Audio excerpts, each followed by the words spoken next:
You are listening to I Am Refocused Radio with your host, Shamaya Reed. This show is designed to inspire you to live your purpose and regain your focus.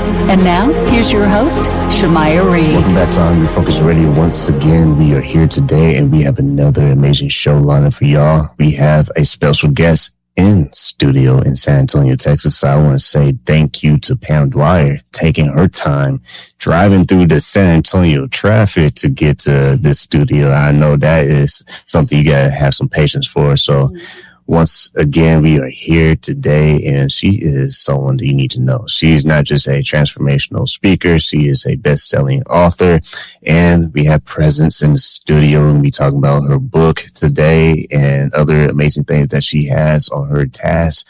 But we're going to just understand, first and foremost, when we have people on like Pam, this is going to be something that you're not just going to want to share with your friends and family, but you want to have it in your own pocket. You want to like bookmark this YouTube video or save this podcast episode because you're going to want to listen to this again as a masterclass. So first and foremost, Pam, I want to say to you, thank you for taking time talking to us today. You have an amazing story about trauma and chronic illness and being an entrepreneur. So first and foremost, thank you for being here. How are you doing today? I'm doing great, Shamaya. Thank you for having me. I'm so honored to be here. Really happy to be here to share. I appreciate you being on. So let's talk a little bit before we get inside your projects and your books, a little bit about your own personal message. Okay. When you think about what some of the things, challenges you had to go through in life, what's some of the stories that you can share with our audience right now that can kind of give us a better idea what you had to go through in your life?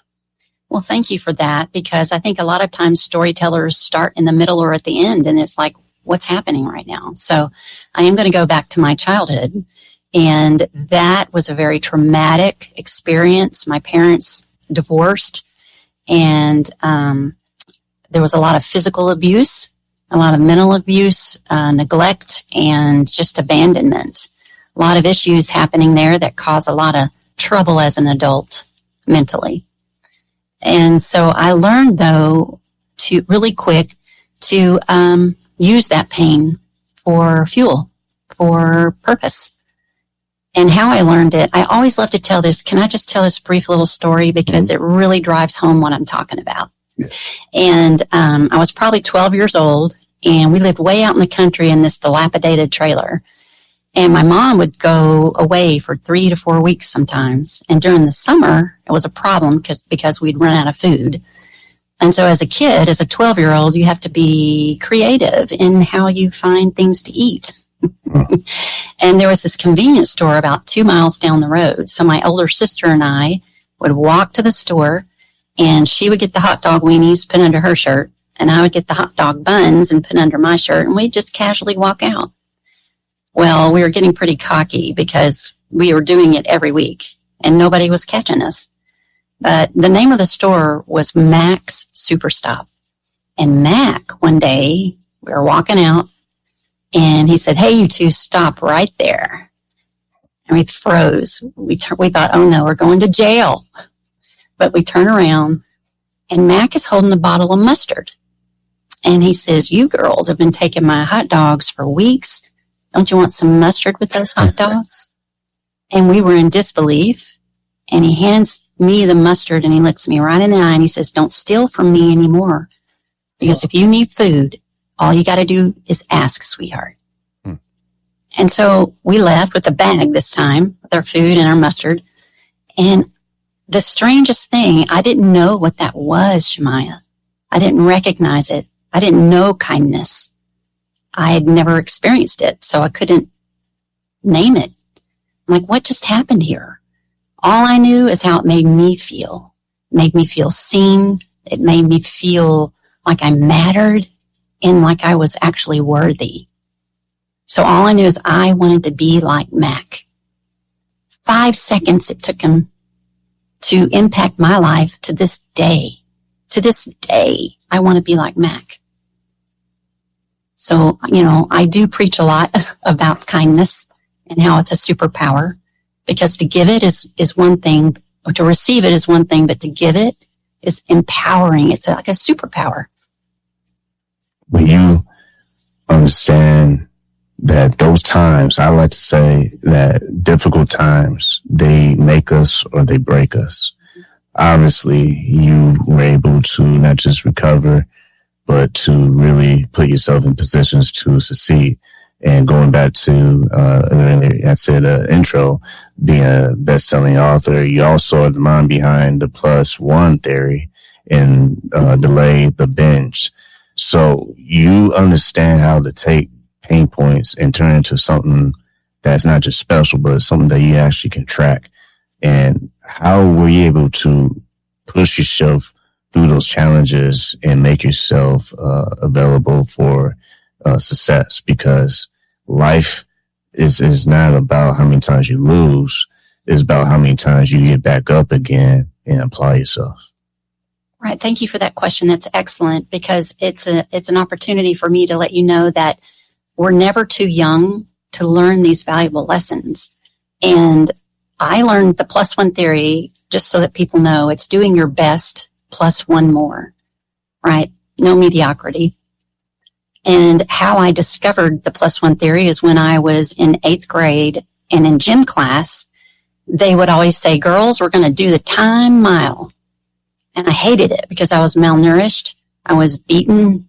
I was weak. I wasn't strong. And so to run 4 laps around the track was torture. And the rule was, if you stop, you start over.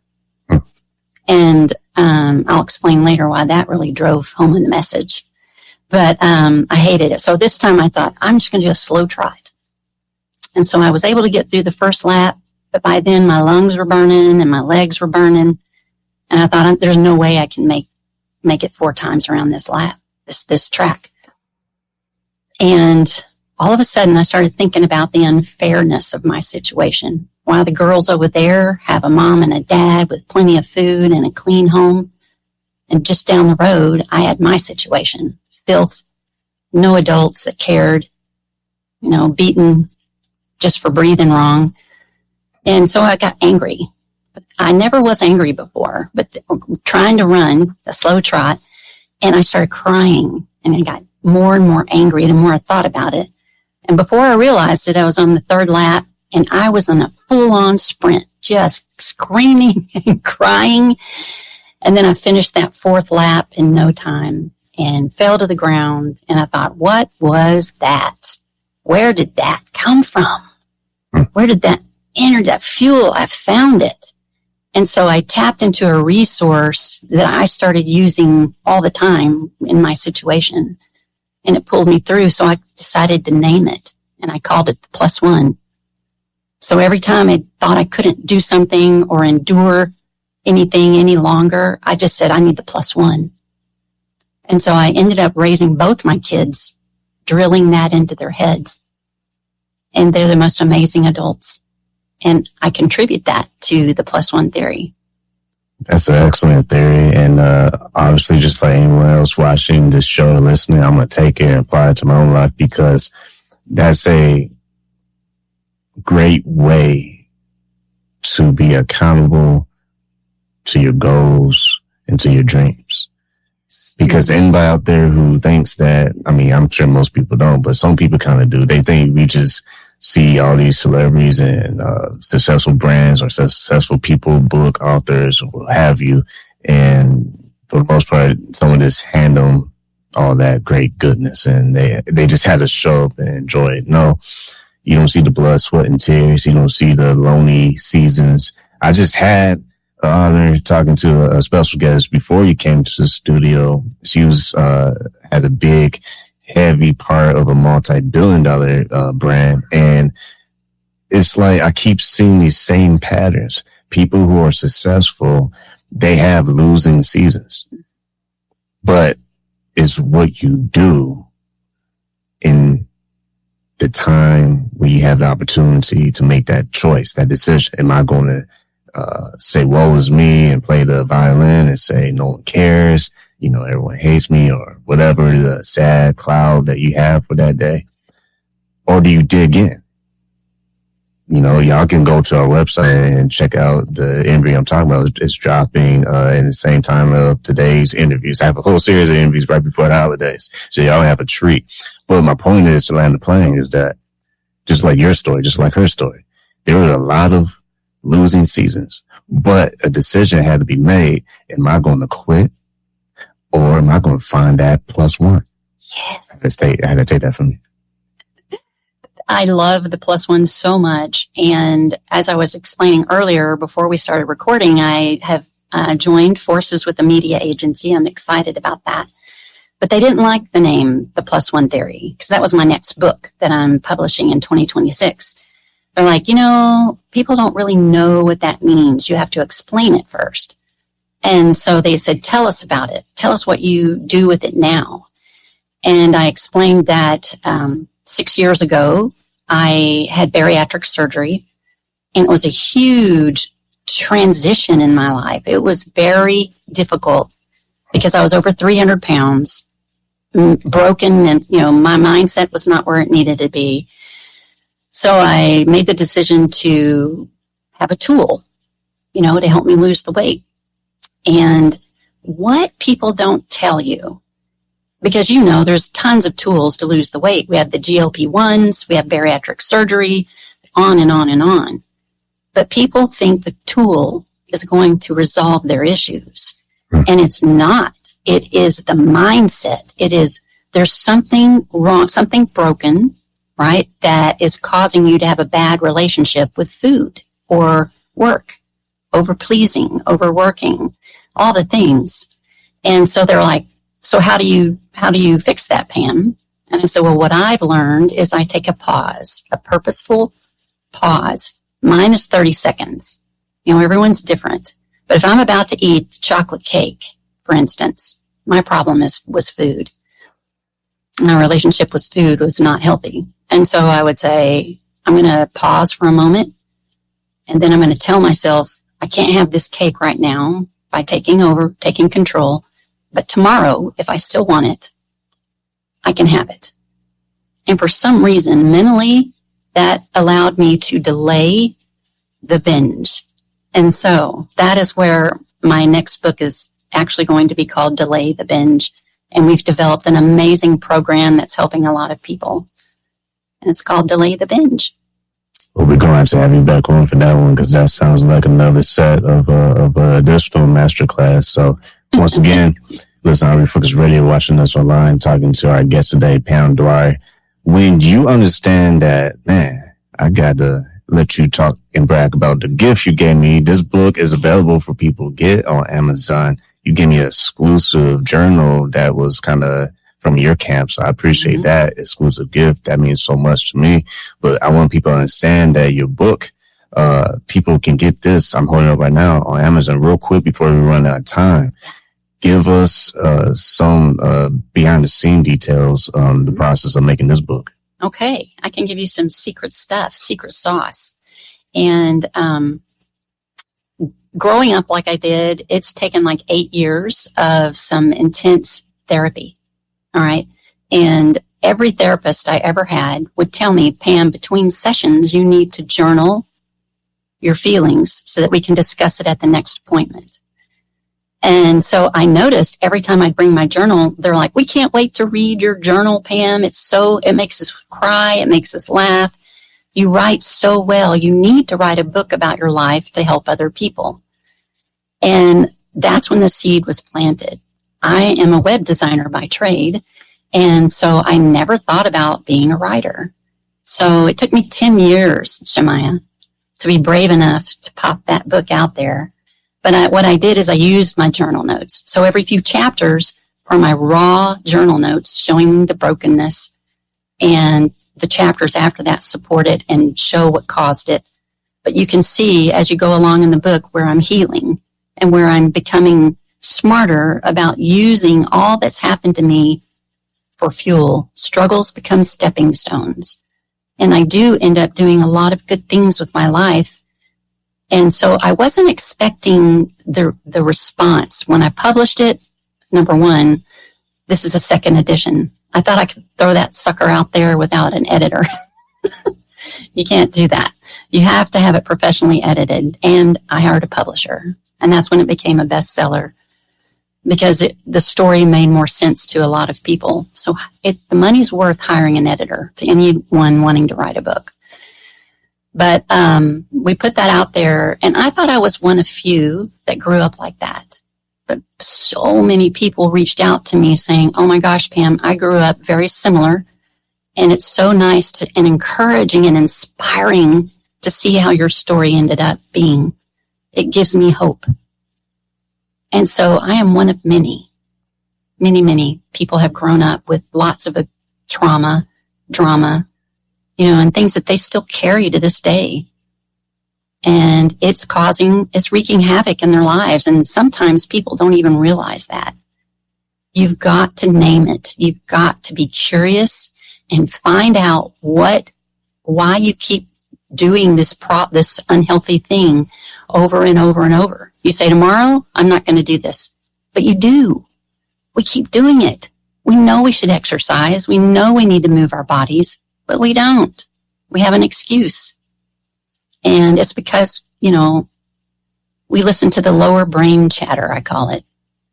So anyone that doesn't know this, the lower brain is like the caveman, right? It's fight or flight. Yeah. It's gonna tell you whatever it needs to give you a temporary relief. If you're stressed, if you're angry, whatever you're feeling, it's like, hey man, you need to go and have that second glass of wine because, man, you need some relief. But what people don't realize is the frontal cortex of our brains, I'll call it the CEO, is smarty pants. And it will tell you, that when you drink too much wine or eat too much sugar, what it does to you for days after.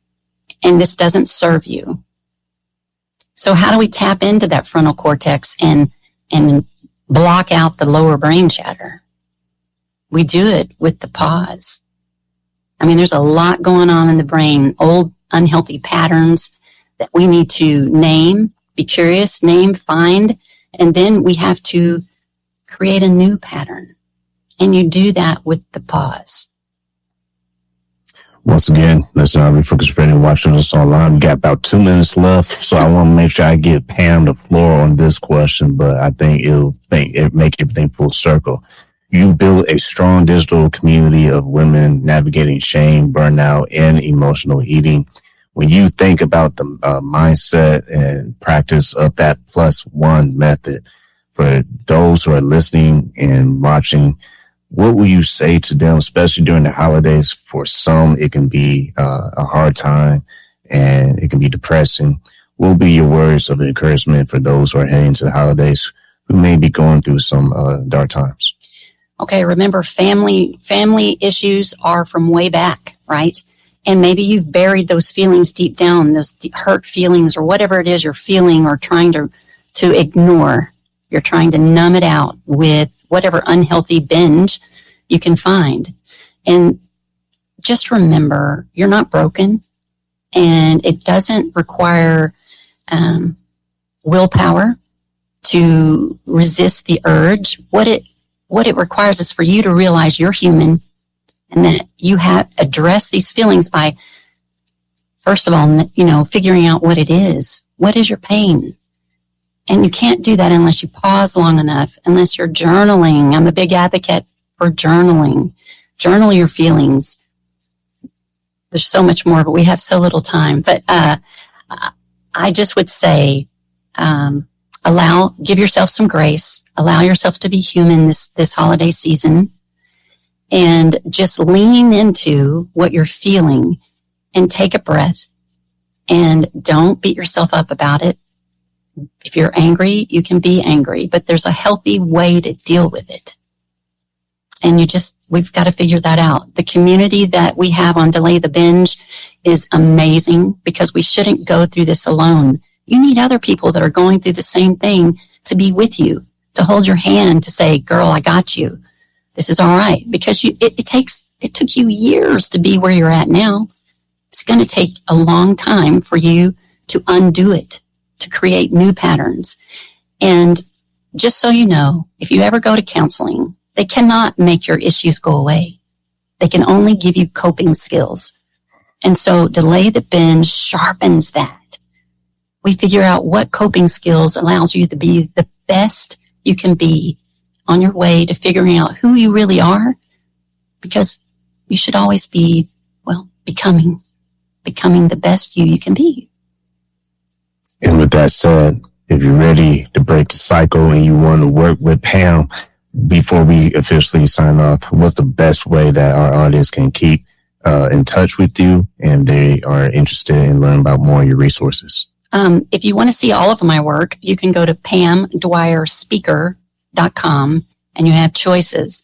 But if you're interested in Delay the Binge, we have yet to launch the program. So if you go to delaythebinge.com, you can sign up on my wait list because we're shooting for January. And I would love for the community to be as big as possible. We need lots of people to join the community and just be part of the support. Well, like always, I want to say to you, Pam, thank you for your time. You're so welcome. Thank you, Shemaiah, for the time.